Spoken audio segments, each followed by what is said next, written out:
De algum lugar no fim de uma viela, o cheiro de café sendo torrado, café de verdade, não um café Vitória, pairava pela rua. Winston parou involuntariamente. Por 2 segundos, talvez. Rememorou o mundo quase esquecido de sua infância. Então uma porta bateu e interrompeu o cheiro abruptamente. Ele havia caminhado vários quilômetros por ruas pavimentadas e sua úlcera varicosa latejava. Era a segunda vez em 3 semanas que deixava de ir ao centro comunitário à noite. Um ato imprudente, pois, na certa, a quantidade das idas era cuidadosamente verificada. Em princípio, um membro do partido não tinha tempo livre e jamais ficava sozinho, a não ser na cama. Supunha-se que, quando não estivesse trabalhando, comendo ou dormindo, deveria participar de alguma recreação comunitária. Fazer alguma coisa que sugerisse gosto pela solidão, até mesmo sair para caminhar sozinho, era sempre um tanto arriscado. Existia uma palavra para isso em novo idioma: vida própria, que significava individualismo e excentricidade. Mas naquela noite, ao sair do ministério, o perfume do ar de abril o chamara. O céu exibia o tom de azul mais quente que ele já vira naquele ano. E então a noite longa e barulhenta no centro comunitário, com seus jogos tediosos e cansativos, as leituras, a camaradagem rachada unida pelo gin, parecia insuportável. Em um impulso, ele desviou da parada do ônibus e vagou a esmo pelas entranhas labirínticas de Londres. Primeiro ao sul, depois a leste, então para o norte, perdendo-se em ruas desconhecidas e mal se importando com a direção que tomava. Se há esperança, escrevera no diário, é nos proletas. As palavras voltavam em looping, declarando uma verdade mística e um absurdo palpável. Ele estava em algum lugar das favelas indistintas, escuras, ao norte e a leste do que antes era a estação São Pancrácio. Andava por uma rua de paralelepípedos com pequenos sobrados de portas desgastadas que davam direto para a calçada e, curiosamente, sugeriam buracos de rato. Havia poças de água suja aqui e ali, entre os paralelepípedos. Para dentro e para fora das portas, e ao longo das vielas que se ramificavam em cada ponta, pessoas se amontoavam em quantidades espantosas. Meninas na flor da idade, com lábios pintados cruamente, e jovens que as perseguiam. Mulheres gordas que perambulavam mostrando como as meninas seriam dali a 10 anos. Velhos encurvados se arrastando, com os pés virados para fora. Crianças descalças e esfarrapadas que brincavam nas poças e se dispersavam com os gritos zangados das mães. Cerca de um quarto das janelas da rua estava partido e fechado com papelão. A maior parte das pessoas não dava atenção ao Winston. Umas poucas o observaram com alguma curiosidade contida. Duas mulheres grandes, com antebraços vermelhos como tijolos cruzados por cima dos aventais, conversavam na calçada. Winston captou fragmentos da conversa conforme se aproximou. É, eu falei para ela. Tá tudo muito bem. Eu falei. Mas se você tivesse no meu lugar, você tinha feito a mesma coisa que eu fiz. Criticar é fácil, eu falei, mas você não tem os mesmos problemas que eu tenho. Ah, disse a outra, é bem isso. É bem assim mesmo. As vozes agudas pararam abruptamente. As mulheres o mediram em silêncio hostil enquanto ele passava. Mas não era hostilidade, exatamente. Apenas um cansaço, um susto momentâneo, como a passagem de algum animal desconhecido. O macacão azul do partido não podia ser uma visão comum em uma rua como aquela. Na verdade, não era prudente ser visto em tais lugares, a menos que você tivesse assuntos específicos a tratar. As patrulhas poderiam pará-lo se por acaso o encontrassem. Posso ver seus documentos, camarada? O que está fazendo aqui? A que hora saiu do trabalho? Este é o seu caminho habitual para casa? E assim por diante. Não existia regra contra andar para casa por uma rota incomum, mas era suficiente para atrair a atenção se a polícia do pensamento ficasse sabendo. De repente, a rua inteira entrou em alvoroço. Houve gritos de alerta de todos os lados. As pessoas corriam para dentro de casa como coelhos. Uma jovem saiu de uma porta um pouco à frente de Winston, agarrou uma criancinha que brincava na poça, envolveu-a com um avental e saltou para dentro de novo. Tudo em um só movimento. No mesmo instante, um homem de paletó preto pregueado, saído de uma viela lateral, correu na direção de Winston, apontando, agitado para o céu. Vapor! Ele berrou. Cuidado aí, chefe. Proteja-se. Abaixe rápido. Vapor era o apelido que, por alguma razão, os proletas tinham dado às bombas. Winston imediatamente se jogou ao chão, com o rosto para baixo. Os proletas estavam quase sempre certos quando davam conselhos desse tipo. Pareciam ter algum tipo de instinto que lhes dizia, com vários segundos de antecedência, quando um foguete viria, embora estes supostamente voassem mais depressa do que o som. Winston protegeu a cabeça com os braços. Houve um estrondo que pareceu levantar o calçamento. Ele sentiu algo cair em suas costas. Quando se levantou, descobriu que estava coberto de cacos de vidro da janela mais próxima. Seguiu andando. A bomba tinha demolido um grupo de casas 200 metros acima na rua. Uma coluna preta de fumaça pairava no céu, e abaixo dela formara-se uma nuvem de poeira de gesso, em meio à qual uma multidão já se apinhava ao redor das ruínas. Havia uma pequena pilha de reboco na calçada, e no meio dela, Winston viu um filete vermelho brilhante. Quando se aproximou, notou que se tratava de uma mão humana seccionada na altura do punho. Exceto pelo cotoco sangrento, a mão estava completamente branca, como se fosse um molde de gesso. Ele a chutou para a sarjeta e depois, para evitar a multidão, desceu uma rua à direita. Em 3 ou 4 minutos, já estava fora da área que a bomba atingira, e a vida miserável, superlotada das ruas seguia como se nada tivesse acontecido. Eram quase 20 horas, e as lojas de bebidas que os proletas frequentavam e que chamavam de bares estavam entupidas de gente.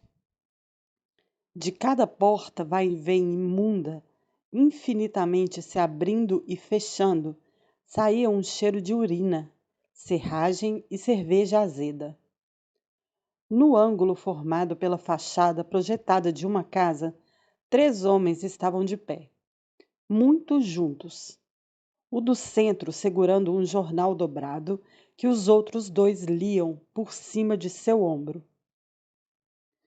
Mesmo antes de se aproximar o suficiente para decifrar a expressão nos rostos, Winston pôde ver o interesse em cada músculo de seus corpos.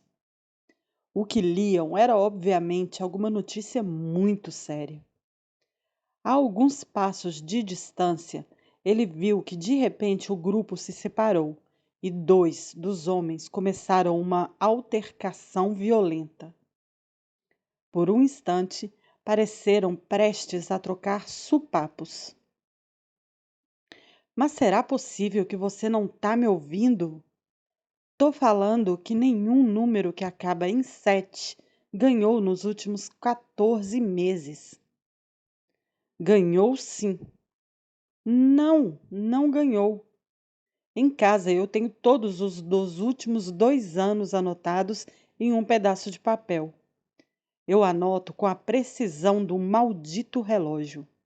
E tô falando, nenhum número que acaba em 7 ganhou. Um 7 ganhou. Eu posso até falar o maldito número. Ele acabava em 407. Foi em fevereiro, na segunda semana de fevereiro.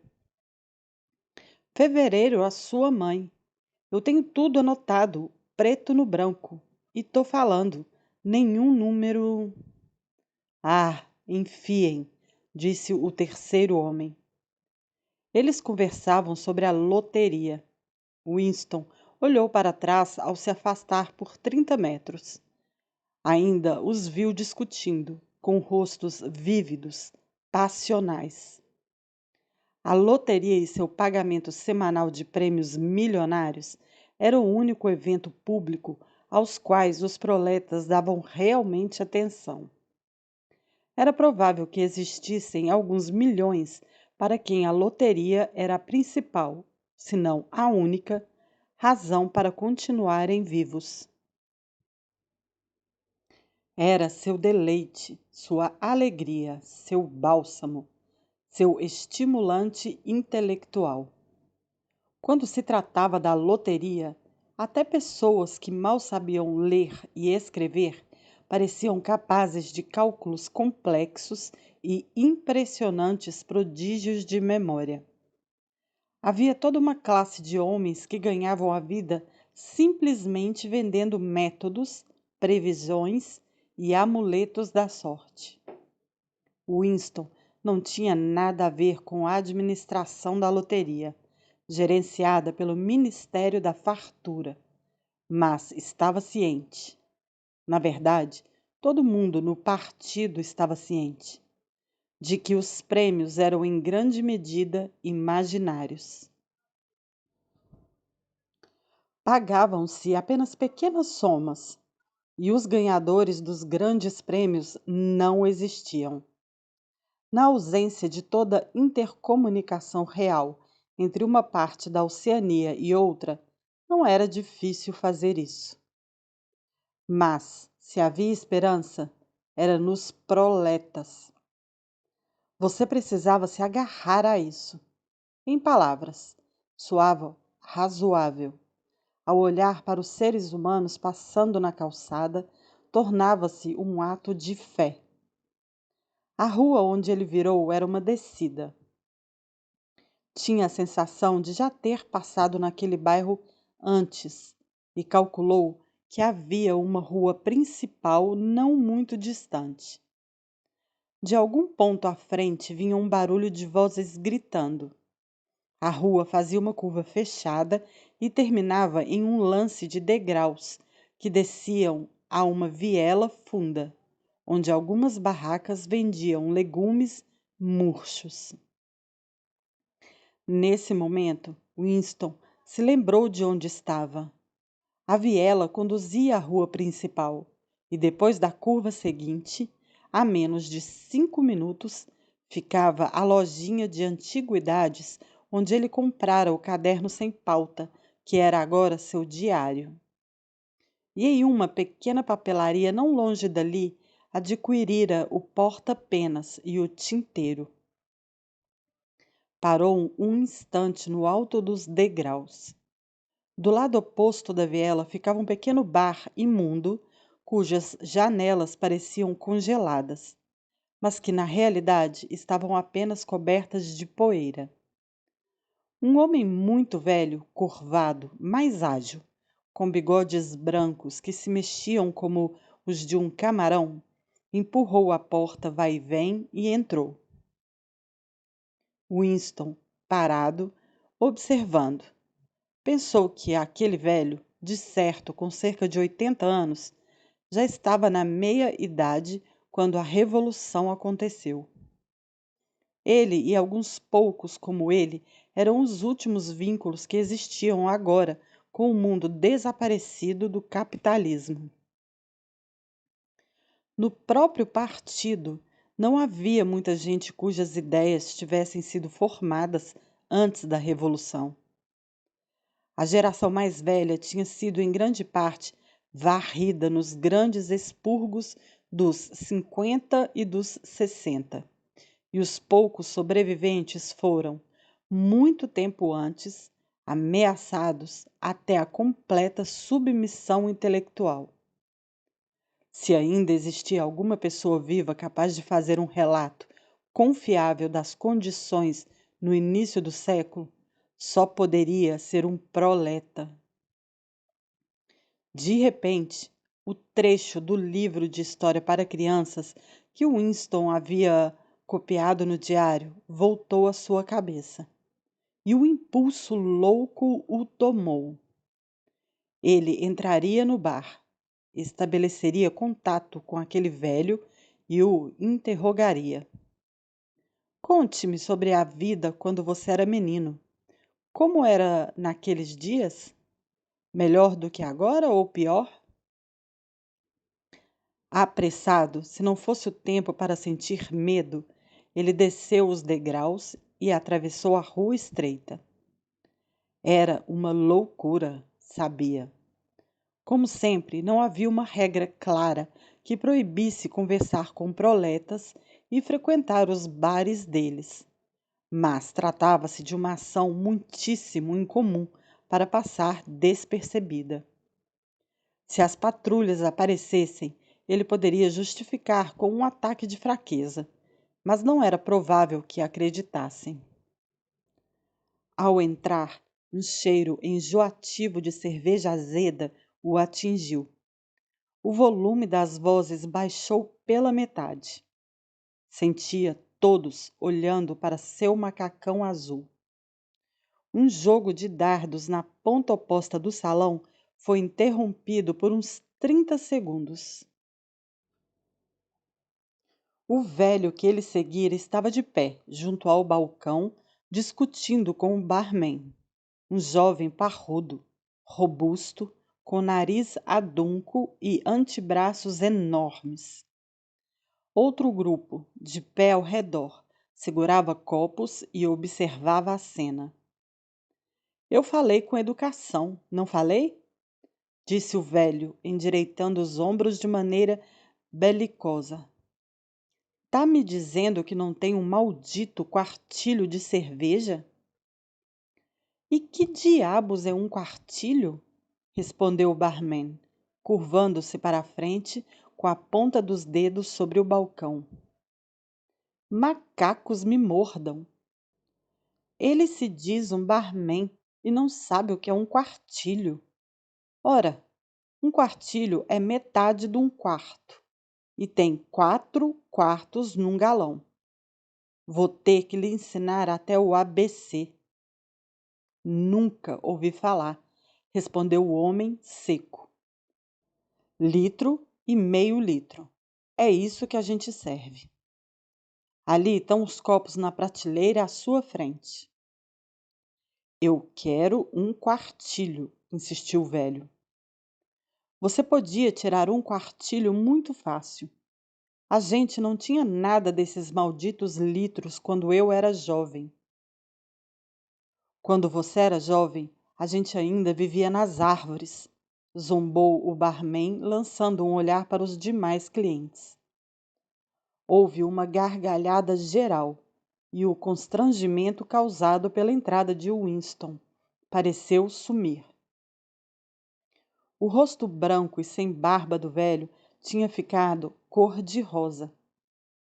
Ele se virou, resmungando sozinho, e deu um encontrão em Winston, que o pegou gentilmente pelo braço. Posso lhe oferecer um trago? Você é um cavalheiro, disse o velho, endireitando os ombros de novo. Parecia não ter notado o macacão azul de Winston. Quartilho, acrescentou de modo agressivo, olhando para o barman. Um quartilho de cerveja suave. O barman serviu 2 meio litros de cerveja marrom escura em copos de vidro grosso que enxagou em um balde sob o balcão. Cerveja era a única bebida que se conseguia em bares proletas. Não se supunha que proletas tomassem gin, embora na prática eles conseguissem obtê-lo com facilidade. O jogo de dardos recomeçara com força total, e o grupo de homens no balcão iniciara uma conversa sobre bilhetes de loteria. A presença de Winston foi esquecida por um momento. Havia uma mesa de jogo sob a janela, onde ele e o velho poderiam falar sem medo de serem ouvidos. Era muito arriscado, mas ao menos não havia teletelas no bar, um aspecto do qual Winston se certificou ao entrar. O maldito bem podia ter me dado um quartilho, rosnou o velho quando se acomodou atrás do copo. Meio litro não é o bastante, não satisfaz. E 1 litro todo é muito. Faz minha bexiga vazar. Para não falar do preço. Você deve ter visto grandes mudanças desde que era jovem, comentou Winston, na tentativa de descobrir algo. Os olhos azuis pálidos do velho foram do alvo de dardos para o balcão e do balcão para a porta do banheiro masculino, como se as mudanças tivessem ocorrido no ambiente do bar. A cerveja era melhor, ele disse afinal, e mais barata. Quando eu era jovem, cerveja suave, ou chopp, como a gente chamava, custava 4 centavos o quartilho. Isso foi antes da guerra, claro. Que guerra foi essa? As guerras todas, falou o velho, desconversando. Pegou o copo e seus ombros se endireitaram de novo. Tudo de melhor para sua saúde. No pescoço fino, o pomo de Adão proeminente fez um movimento bem rápido para cima e para baixo, e a cerveja desapareceu. Winston foi ao balcão e voltou com mais 2 meio litros. O velho pareceu se esquecer do preconceito contra beber 1 litro inteiro. Você é muito mais velho do que eu, disse Winston. Já devia ser adulto antes de eu nascer e consegue lembrar como era nos velhos tempos, antes da Revolução. As pessoas da minha idade não sabem realmente nada sobre aquela época. Só podemos ler nos livros. E o que é dito nos livros pode não ser verdade. Gostaria da sua opinião sobre isso. Os livros de história dizem que a vida antes da Revolução era completamente diferente do que é hoje. Que havia as mais terríveis opressões, injustiças e pobreza, piores do que qualquer coisa que se possa imaginar. Aqui em Londres, grandes parcelas da população nunca tinham o suficiente para comer, do nascimento até a morte. Metade nem tinha botas para os pés. Trabalhavam 12 horas por dia. Saíam da escola aos 9 anos. Dormiam 10 pessoas em um único quarto. E, ao mesmo tempo, havia uns poucos, alguns milhares, chamados capitalistas, que eram ricos e poderosos. Possuíam de tudo. Moravam em lindas mansões com 30 criados. Circulavam em carros a motor e carruagens de 4 cavalos. Tomavam champanhe e usavam cartolas. De repente, o velho se animou. Cartolas! Engraçado você mencionar isso. A mesma coisa me veio à cabeça ontem mesmo. Não sei por quê. Estava pensando, faz anos que não vejo uma cartola. Ficaram muito ultrapassadas, isso sim. A última vez que usei foi no enterro da minha cunhada. E isso foi Bem, eu não sei confirmar a data, mas deve ter sido uns 50 anos atrás. Claro que aluguei para a ocasião, você entende. A questão das cartolas não é muito importante, disse Winston com calma. O ponto é que esses capitalistas, eles e uns poucos advogados e uns padres que viviam com eles, e assim por diante, eram os senhores da terra. Tudo existia para o benefício deles. Vocês, gente comum, os trabalhadores, eram os escravos deles. Eles podiam fazer o que quisessem com vocês. Podiam despachá-los de navio para o Canadá, como se fossem gado. Podiam dormir com as suas filhas, se quisessem. Podiam ordenar que vocês fossem açoitados, como uma coisa chamada chicote. Vocês precisavam tirar o chapéu quando cruzavam com eles. Todo capitalista andava com um bando de lacaios que... O velho se animou de novo. Lacaios. Ora, tá aí uma palavra que eu não ouvia há tempos. Lacaios. Isso me leva de volta, ou se leva. Eu lembro, nossa, faz um tempão.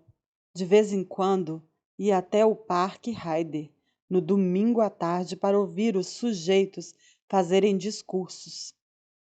Exército de Salvação, católicos, romanos, judeus, indianos, tinha de todo tipo. E tinha bom, eu não consigo te falar o nome, mas que o orador impressionante ele era. Não tinha papas na língua, não, senhor. Lacaios, ele falava. Lacaios da burguesia. Paus mandados da classe dominante. Parasitas, que era outro termo, e também hienas. Ele, com certeza, os chamava de hienas. É claro que ele estava falando do Partido Trabalhista. Você entende? Winston tinha a sensação de que ambos conversavam com objetivos opostos. O que eu quero mesmo saber é o seguinte: você acha que tem mais liberdade hoje ou naquela época? Você é mais bem tratado agora? Nos velhos tempos, as pessoas ricas, as pessoas no topo. A Câmara dos Lordes, interrompeu o velho, tomado pelas lembranças. Sim, a Câmara dos Lordes, que seja. Mas o que eu pergunto é: essas pessoas podiam tratar vocês como inferiores simplesmente porque eram ricas e vocês pobres?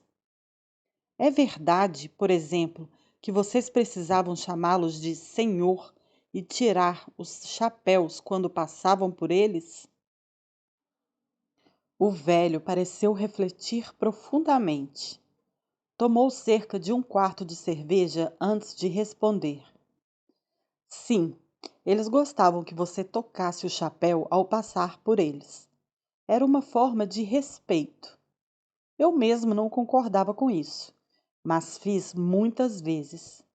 Tinha que fazer, pode-se dizer. E era normal. E só estou repetindo o que li nos livros de história. Era normal que essas pessoas e os criados delas empurrassem vocês para sarjeta? Um deles me empurrou uma vez, disse o velho. Me lembro como se fosse ontem. Era a noite da regata. Eles ficavam muito agitados e eu trombei com um moço na avenida Shaftesbury. Um cavalheiro e tanto ele era, de camisa, cartola, sobretudo preto. Tava andando meio em zigue-zague na calçada e trombei com ele por acidente. Ele falou: Por que não olha por onde anda? E eu falei: Você acha que comprou a maldita da rua? E ele falou: Vou arrancar fora a sua cabeça se você continuar impertinente. Eu falei: Você tá bêbado. Me dá meio minuto que te denuncio para a polícia. Você não vai acreditar, mas ele botou a mão no meu peito e me deu um empurrão que quase me jogou para debaixo das rodas de um ônibus. Bem, eu era jovem naquela época e ia sentar a mão na cara dele, mas uma sensação de desamparo tomou conta de Winston. A memória do velho não era nada além de um amontoado de detalhes sem importância. Uma pessoa poderia interrogá-lo o dia inteiro sem obter nenhum tipo de informação verdadeira. As histórias do partido poderiam ser reais, de certa forma, até demais. Ele fez uma última tentativa. Talvez eu não tenha sido claro. O que estou tentando dizer é o seguinte: você está vivo há muito tempo. Passou metade da sua vida antes da Revolução. Em 1925, por exemplo, você já era adulto. Você diria, a partir do que consegue lembrar, que a vida em 1925 era melhor do que é agora ou pior? Se pudesse escolher, iria preferir viver naquela época ou agora? O velho olhou, pensativo, para o alvo de dardos. Terminou a cerveja mais devagar do que antes. Quando falou, foi com um ar calmo, filosófico, como se a cerveja o tivesse amansado. Eu sei o que você espera que eu fale. Você quer que eu diga que gostaria de ser jovem de novo. A maior parte das pessoas diria isso, se você perguntar para elas. Você tem saúde e força quando é jovem. Quando você chega à minha idade, nunca está bem. Eu tenho dor nos pés e minha bexiga está um lixo. 6 ou 7 vezes ela me tira da cama toda noite. Mas tem também vantagem em ser velho. Você não tem as mesmas preocupações. Não se enrola com mulher. E isso já é muita coisa. Eu tô sem mulher há quase 30 anos. Acredite se quiser. E digo mais, sem querer ter. Winston se apoiou no parapeito da janela. Era inútil prosseguir. Estava prestes a comprar mais cerveja quando o velho se levantou e foi depressa para o urinol fedorento na lateral do salão. O meio litro extra já fazia efeito nele. Winston ficou sentado por 1 ou 2 minutos, observando o copo vazio e mal percebeu quando seus pés o levaram para a rua. Dali a no máximo 20 anos, refletiu, a pergunta grandiosa e simples. A vida era melhor antes da Revolução do que agora? Não teria mais resposta. mas de fato era irrespondível mesmo agora, uma vez que os poucos e dispersos sobreviventes do mundo antigo eram incapazes de comparar uma época com a outra. Lembravam-se de 1 milhão de coisas inúteis, uma discussão com um colega de trabalho, a procura por uma bomba de bicicleta perdida, o rosto de uma irmã falecida há muito tempo, os redemoinhos de poeira em uma manhã de ventania 70 anos antes. Mas todos os fatos relevantes estavam fora do alcance de sua mente. Eram como formigas, que enxergam objetos pequenos, mas não grandes. E, quando a memória falhava e os registros escritos eram falsificados, quando isso acontecia, a alegação do partido sobre ter melhorado as condições da vida humana teriam de ser aceitas, porque não existia, nem jamais poderia voltar a existir, nenhum padrão contra o qual elas pudessem ser comparadas. Nesse momento, sua linha de raciocínio foi interrompida bruscamente. Ele parou e olhou para cima. Estava em uma rua estreita com poucas lojinhas mal iluminadas, intercaladas entre casas residenciais. Logo acima de sua cabeça pendiam 3 bolas de metal desbotadas que pareciam, antes, ter sido douradas. Ele pareceu conhecer o lugar. Claro! Estava parado na frente da loja de antiguidades onde comprara o diário. Uma pontada de medo o percorreu. Tinha sido bem arriscado comprar o caderno, para começar, e ele havia jurado jamais chegar perto daquele lugar de novo. Mesmo assim, no instante em que se permitiu pensar livremente, seus pés o haviam levado até lá por vontade própria. Era precisamente contra impulsos suicidas desse tipo que ele esperava se proteger quando inaugurou o diário. Ao mesmo tempo, reparou que, apesar de serem quase 21 horas, a loja ainda estava aberta. Sentindo que estaria menos vulnerável lá dentro do que à toa na calçada, entrou. Se alguém lhe perguntasse, poderia responder que tentava comprar lâminas de barbear.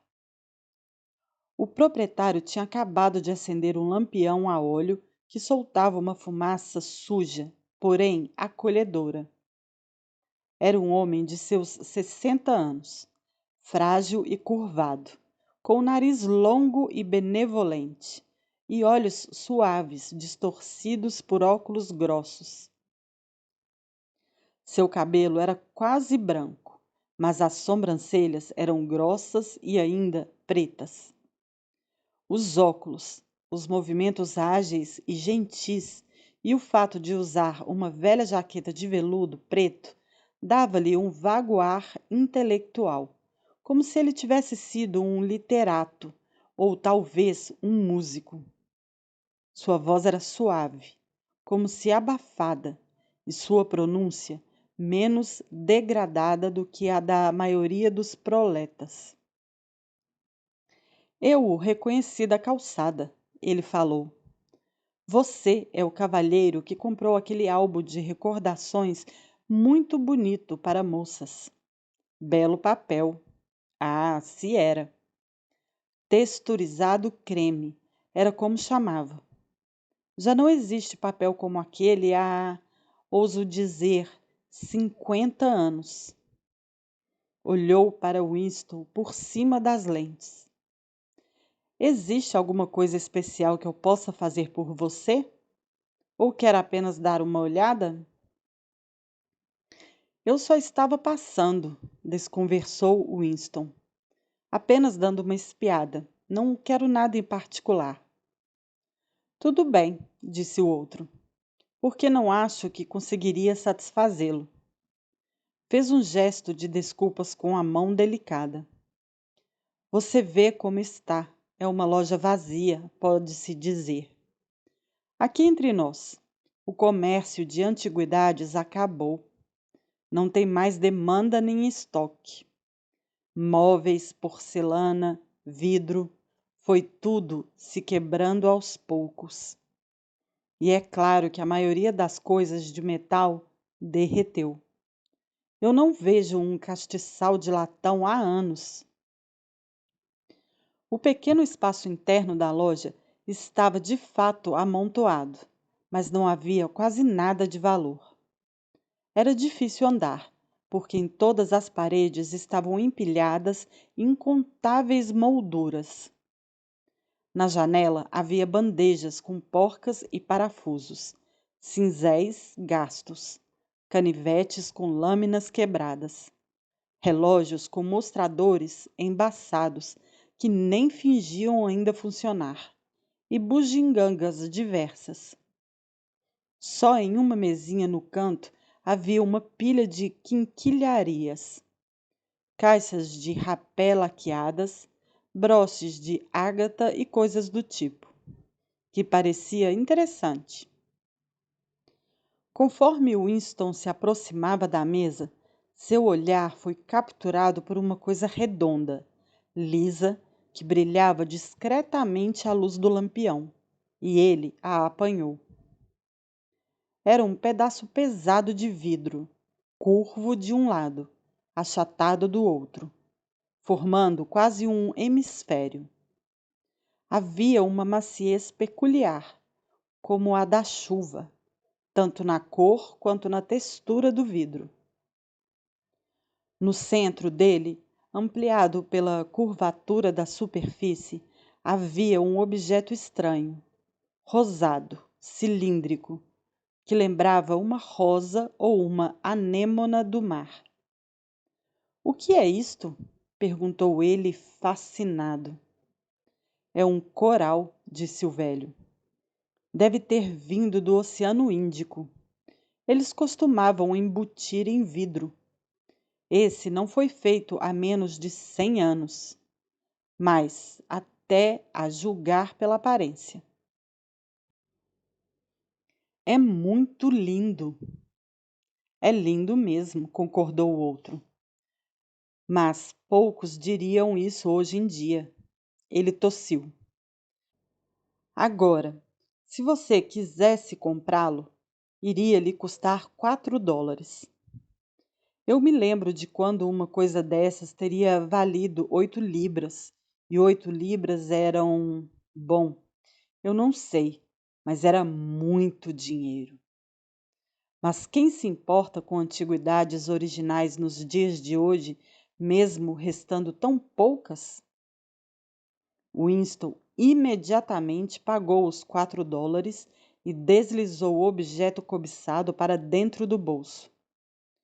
O que o atraía não fora tanto a beleza, mas o fato de pertencer a uma era muito diferente da atual. O vidro suave e com aparência de chuva não se parecia com nada que já tivesse visto. Era mais interessante ainda por causa de sua aparente inutilidade, embora ele pudesse adivinhar que no passado servira como peso de papel. Pesava bastante em seu bolso, mas por sorte não fazia muito volume. Era uma coisa estranha, até comprometedora, para um membro do partido ter em seu poder. Qualquer coisa velha ou, aliás, qualquer coisa bonita era sempre vagamente suspeita. O velho se tornara nitidamente mais alegre depois de receber os $4. Winston se deu conta de que ele teria aceitado 3 ou até 2. "Tem outra sala lá em cima que você talvez queira ver", ele sugeriu. "Não tem muita coisa. Só umas poucas peças. Uma luz vai bastar, se subirmos."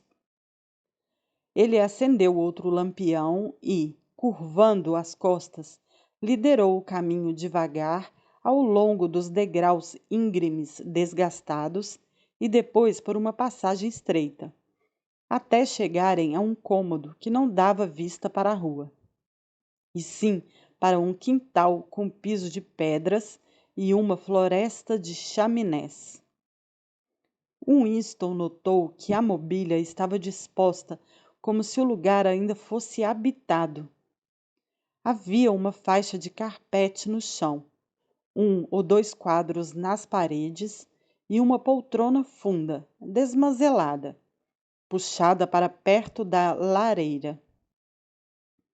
Um antigo relógio de vidro, com um mostrador de 12 horas. Tic-taqueava na cornija. Sob a janela, e ocupando quase um quarto do cômodo, ficava uma cama enorme, ainda com colchão. Nós morávamos aqui até minha esposa falecer, justificou-se o velho. Estou vendendo a mobília aos poucos. Aí está uma linda cama de mogno. Ou ao menos seria se você conseguisse tirar os percevejos dela. Mas ouso dizer que você acharia isso um tanto incômodo. Segurou o lampião no alto, para iluminar o ambiente todo. E na atmosfera fraca e quente, o lugar pareceu até convidativo. Passou pela cabeça de Winston a ideia de que não seria difícil alugar o quarto por uns poucos dólares por semana, se ele se atrevesse a correr o risco. Era um pensamento louco, impossível, que deveria ser reprimido.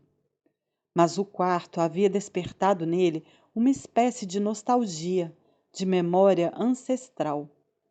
Parecia-lhe saber exatamente como era sentar-se em um quarto como aquele, em uma poltrona perto de uma lareira aberta, com os pés no anteparo e uma chaleira no fogo. Totalmente sozinho e seguro, sem ninguém a vigiá-lo, sem nenhuma voz a persegui-lo, sem nenhum ruído, exceto o chiado da chaleira e o tic-tac amigável do relógio. E sem teletela. Ele não pôde evitar a murmurar. Ah, disse o velho, eu nunca tive essas coisas, caras demais. E por algum motivo nunca senti necessidade. Agora, aquela é uma boa mesa expansível, ali no canto. Embora, claro, você fosse precisar de dobradiças novas se quisesse usar as abas.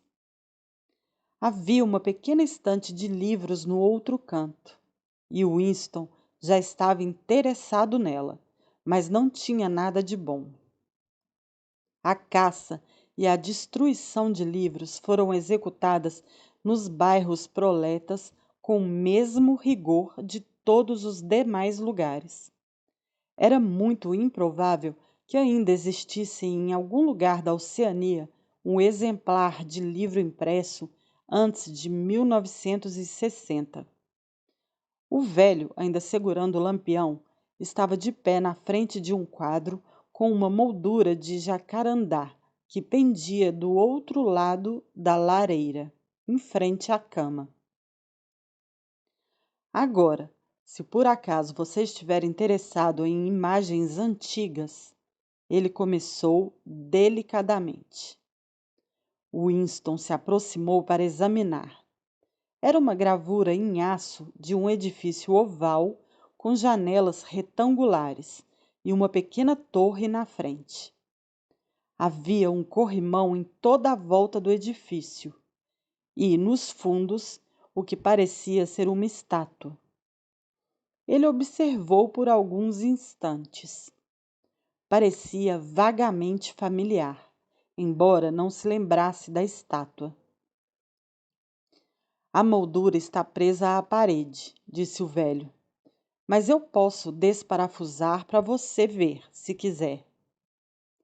Eu conheço esse prédio, comentou Winston afinal.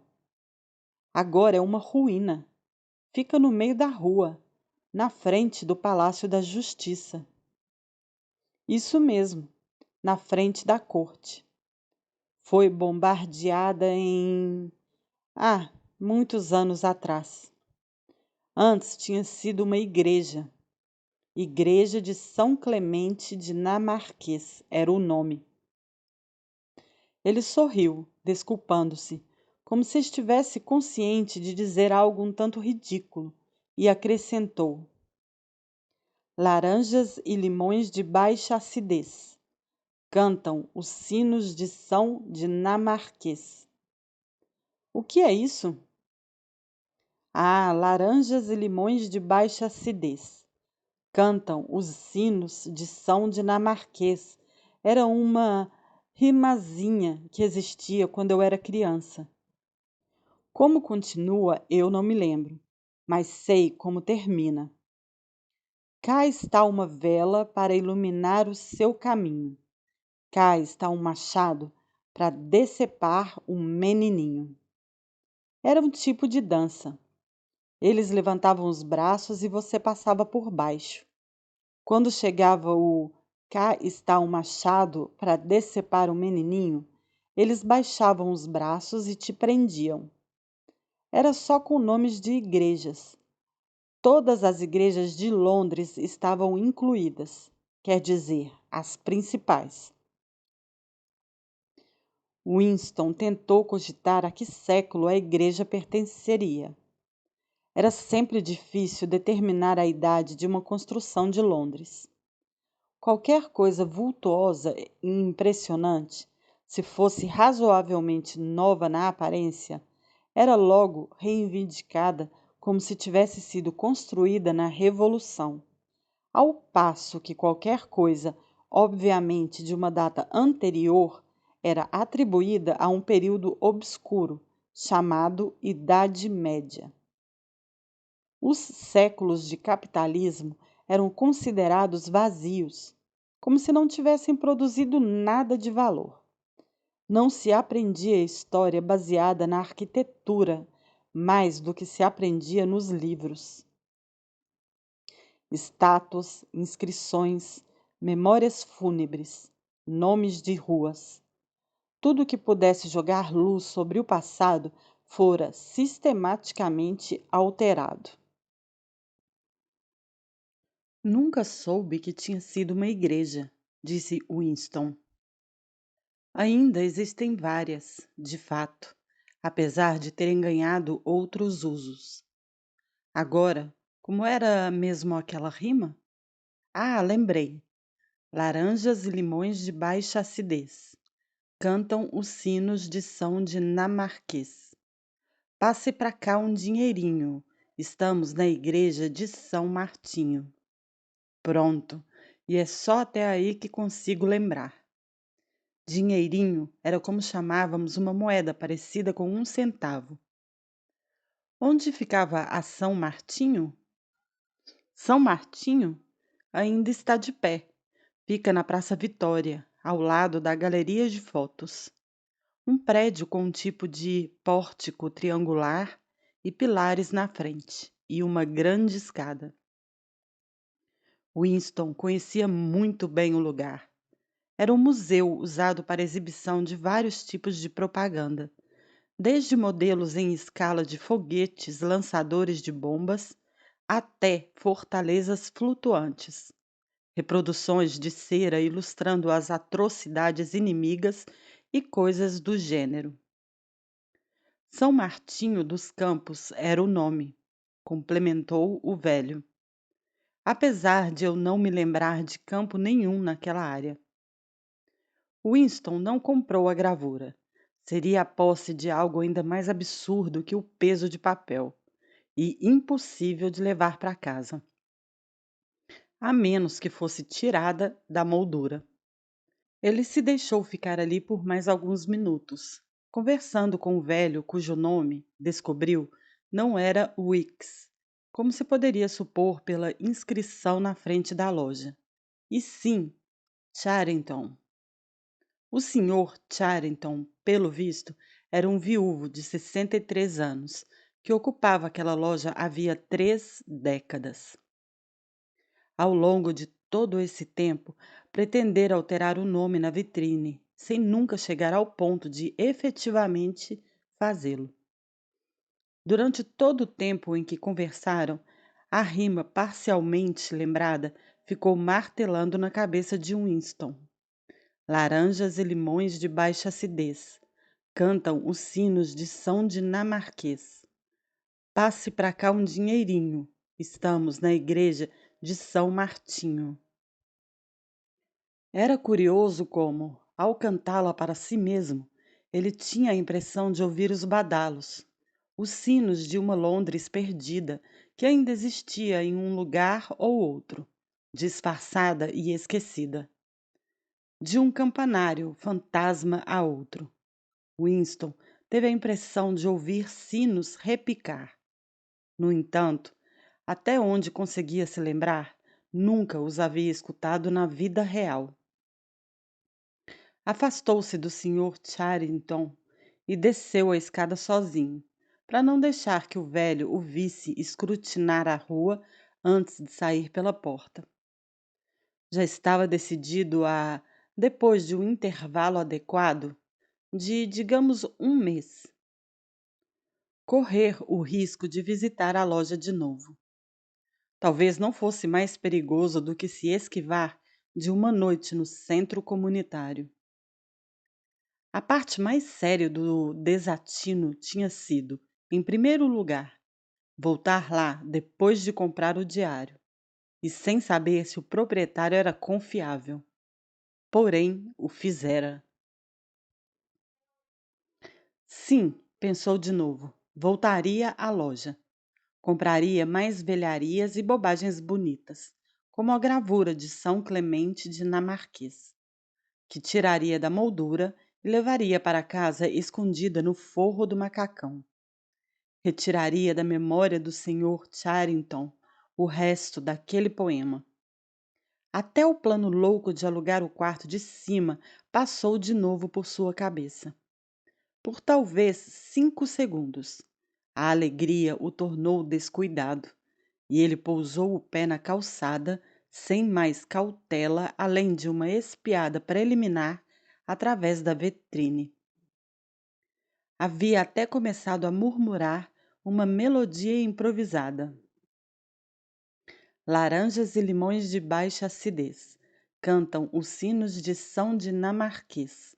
Passe para cá um dinheirinho. De repente, seu coração pareceu congelar e seus intestinos se encheram de água. Uma pessoa de macacão azul vinha descendo a rua, a menos de 10 metros. Era a moça do departamento de ficção, a moça de cabelo preto. A iluminação estava falhando, mas não foi difícil reconhecê-la. Ela o fitou diretamente no rosto e depois se afastou depressa, como se não o tivesse visto. Por alguns segundos, Winston travou. Depois virou à direita e começou a caminhar lentamente, sem perceber de imediato que estava na direção errada. De todo modo, uma questão tinha se resolvido.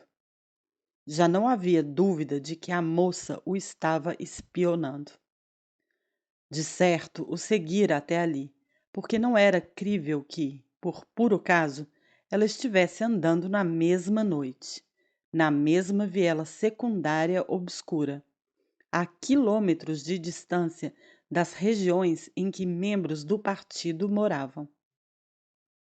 Seria coincidência demais. Se ela era de fato uma agente da polícia do pensamento, ou apenas uma espiã amadora agindo como uma oficial, não fazia diferença. Bastava que o vigiasse. Provavelmente ela o vira entrar no bar também. Andar era um esforço. O peso de vidro no bolso batia contra sua coxa a cada passo, e ele foi estúpido o suficiente para pegá-lo e julgar fora.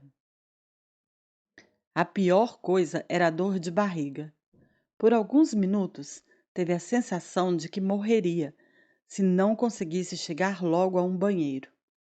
Mas não haveria um banheiro público em um bairro como aquele. Depois o espasmo cessou, deixando uma dor latente. A rua era um beco sem saída. Winston estancou. Ficou por vários segundos parado, pensando vagamente no que fazer.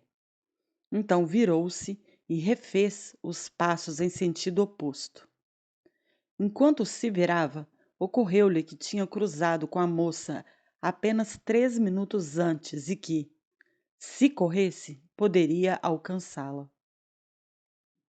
Se a seguisse até chegarem a um lugar tranquilo, poderia amassar-lhe o crânio com um paralelepípedo. O pedaço de vidro em seu bolso seria pesado o suficiente para o serviço.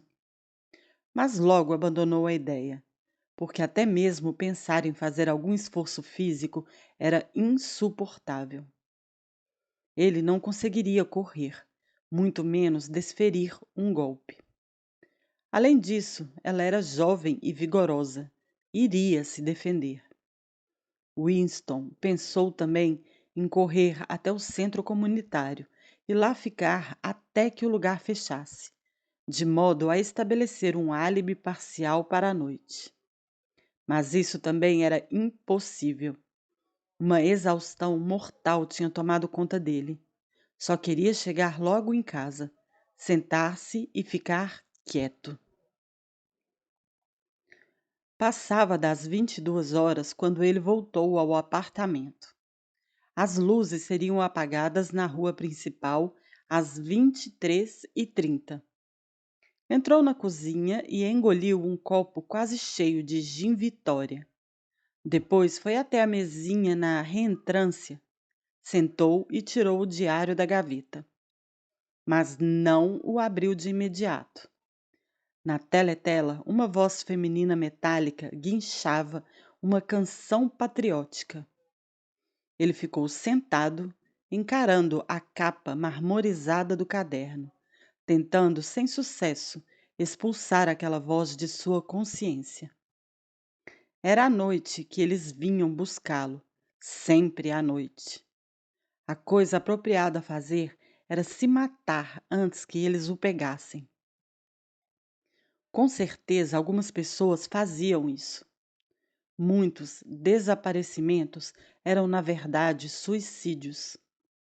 Mas seria preciso uma coragem desesperada para se matar em um mundo em que armas de fogo ou algum tipo rápido e seguro de veneno eram totalmente inacessíveis. Ele pensou, um pouco assustado, na inutilidade biológica da dor e do medo, a traição do corpo humano que sempre se congela na inércia no exato momento em que um esforço extra é necessário. Poderia ter silenciado a moça de cabelo preto se tivesse agido depressa. No entanto, precisamente por causa do perigo extremo que corria, perdera o poder de agir. Ocorreu-lhe que em momentos de crise uma pessoa nunca luta contra um inimigo externo, mas sim sempre contra si mesmo. E agora, apesar do gin, a dor galopante em sua barriga tornava impossível algum raciocínio. Isso acontecia, percebeu, em todas as situações aparentemente heróicas ou trágicas.